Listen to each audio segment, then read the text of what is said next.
Assalamualaikum warahmatullahi wabarakatuh.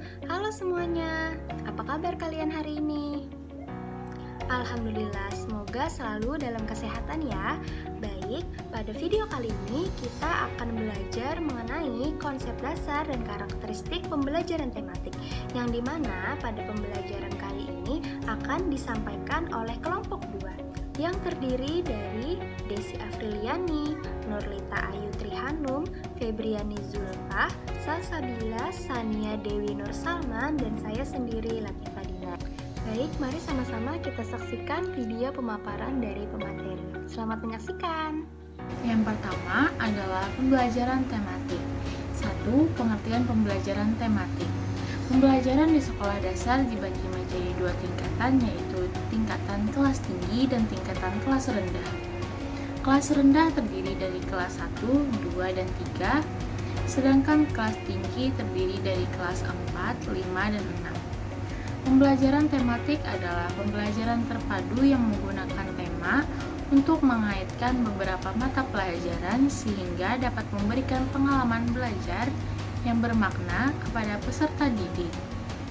Pembelajaran tematik merupakan salah satu model pembelajaran terpadu atau integrated instruction yang merupakan suatu sistem pembelajaran yang memungkinkan peserta didik baik secara individu maupun kelompok aktif menggali dan menemukan konsep serta prinsip-prinsip keilmuan secara holistik, bermakna dan otentik.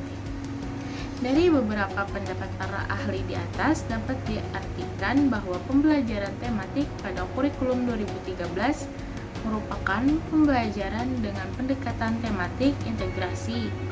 Tema-tema yang ditentukan merupakan tema yang dekat dengan kehidupan keseharian siswa. Tema digunakan sebagai penyatu beberapa mata pelajaran, sehingga tergabung dan membentuk suatu kesatuan tema. Yang kedua, prinsip pembelajaran tematik. Majid menjelaskan beberapa prinsip yang berkenaan dengan pembelajaran tematik integratif sebagai berikut.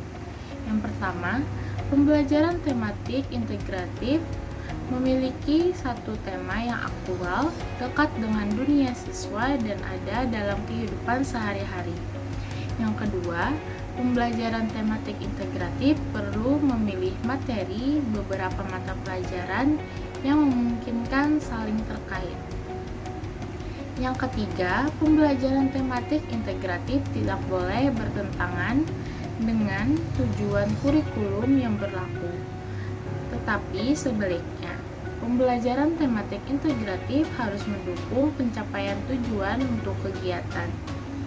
Yang keempat, pembelajaran yang termuat dalam kurikulum.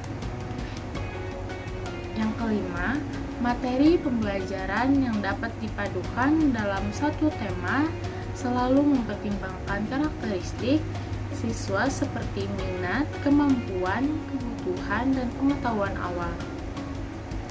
Dan yang terakhir, materi pelajaran yang dipadukan tidak perlu dipaksakan. Yang ketiga, karakteristik pembelajaran tematik. Karakteristik pembelajaran tematik bertujuan untuk memberikan pengalaman bermakna secara utuh kepada peserta didik.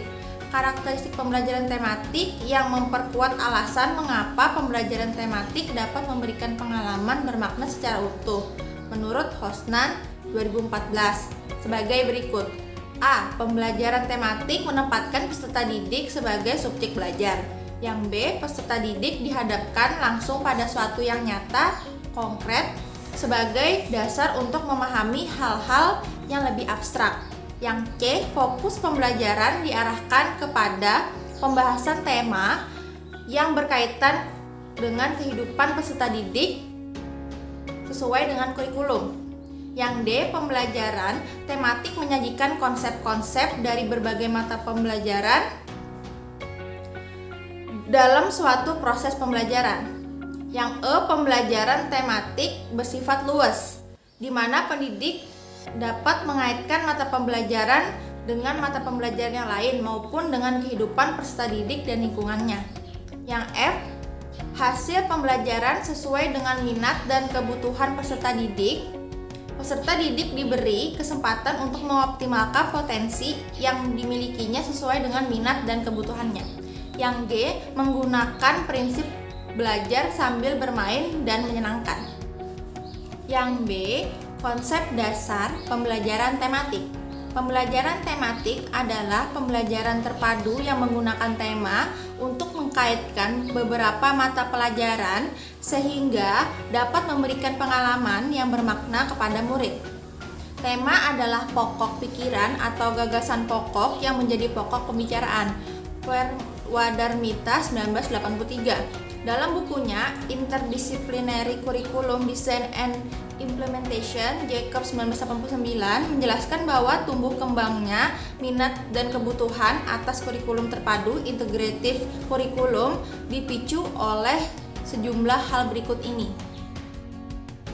Dalam bukunya Interdisciplinary Curriculum Design and Implementation, Jacob tahun 1989 menjelaskan bahwa tumbuh kembangnya minat dan kebutuhan atas kurikulum terpadu atau integratif kurikulum dipicu oleh sejumlah hal berikut ini. Yang pertama, perkembangan pengetahuan. Yang kedua, fragmentasi jadwal pembelajaran atau fragmented schedule. Yang ketiga, relevansi kurikulum. Dan yang keempat, respon masyarakat terhadap fragmentasi pembelajaran. Sifat keterhubungan antar disiplin itu pada kenyataannya melahirkan sejumlah variasi yang memiliki makna yang tidak pasti sama. Di antaranya adalah sebagai berikut: A. Paralel disiplin. B. Lintas disiplin atau cross-disciplinary studi lain. C. Pluridisiplin sebuah tema. D. Multidisiplin. E. Interdisiplin. F. Keterpaduan hari atau integrated day. G. Program lengkap atau complete program. Pengembangan pembelajaran terpadu di sekolah dasar didasari beberapa hal, yaitu A. Sesuai dengan penghayatan dunia kehidupan anak yang bersifat holistik. B. Sesuai dengan potensi pengaitan mata pelajaran di sekolah dasar sehingga mampu membuahkan penguasaan isi pembelajaran secara utuh. C. Idealisasi pelaksanaan kurikulum yang selayaknya dikembangkan secara integratif. Yang C. Latar belakang pembelajaran tematik. Saat ini pelaksanaan kegiatan pembelajaran di SD kelas 1-3 untuk setiap mata pelajaran dilakukan secara terpisah. Misalnya IPA 2 jam pelajaran, IPS 2 jam pelajaran, dan Bahasa Indonesia 2 jam pelajaran. Dalam pelaksanaan kegiatan dilakukan secara murni mata pelajaran, yaitu hanya mempelajari standar kompetensi dan kompetensi dasar yang berhubungan dengan mata pelajaran itu. Sesuai dengan tahapan perkembangan anak yang masih melihat segala sesuatu sebagai suatu kebutuhan, pembelajaran yang menyajikan mata pelajaran secara terpisah dinilai kurang mengembangkan anak untuk berpikir holistik dan membuat kesulitan bagi peserta didik. Selain itu, dengan pelaksanaan pembelajaran yang terpisah, muncul permasalahan pada kelas rendah, yaitu kelas 1-3. Antara lain adalah tingginya angka mengulang kelas dan putus sekolah. Angka mengulang kelas dan angka putus sekolah peserta didik kelas 1 SD jauh lebih tinggi dibandingkan dengan kelas yang lain. Karakteristik perkembangan anak pada kelas 1, 2, dan 3 SD mampu mengontrol tubuh dan keseimbangannya. Yang D. Tujuan pembelajaran tematik. Tujuan pembelajaran tematik meliputi yang pertama untuk memudahkan pemusatan pada suatu tema tertentu. Yang kedua, untuk mempermudah siswa mempelajari ilmu pengetahuan dan mengembangkan berbagai kompetensi dasar. Yang ketiga, mengajak siswa mengembangkan kompetensi dasar dengan pengalaman pribadi. Yang keempat, memberikan cara manfaat yang tinggi bagi siswa karena penyajian materi dalam bentuk tema yang jelas. Kesimpulannya, pembelajaran tematik diartikan sebagai pembelajaran yang menggunakan tema mengaitkan beberapa mata pelajaran sehingga dapat memberikan pengalaman bermakna kepada siswa.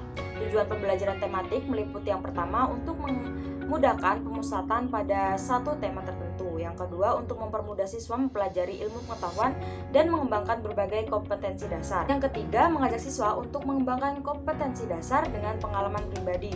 Yang keempat, memberikan rasa manfaat yang tinggi bagi siswa karena penyajian materi dalam konteks tema yang jelas.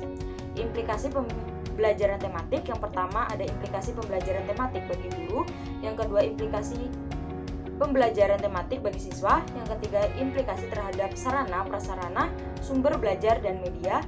Yang keempat, implikasi terhadap peraturan ruang kelas. Ruang lingkup pembelajaran tematik meliputi mata pelajaran yang ada di sekolah madrasah ibtidaiyah atau sekolah dasar, yaitu yang pertama ada pendidikan agama Islam, yang kedua ada pendidikan kewarganegaraan, yang ketiga ada bahasa Indonesia, yang keempat ada IPA dan IPS, yang kelima ada kesenian dan penjaskes, dan yang terakhir adalah matematika. Dan tadi pemaparan materi dari kelompok 2 mengenai konsep dasar dan karakteristik pembelajaran tematik. Semoga kita semua bisa mengambil ilmu dan bisa bermanfaat pada kemudian hari. Saya perwakilan dari kelompok 2 memohon maaf apabila ada kesalahan maupun kekurangan dalam penyampaian materi pada pembelajaran hari ini. Semoga kita semua selalu dalam keadaan kesehatan. Terima kasih yang sudah menyaksikan.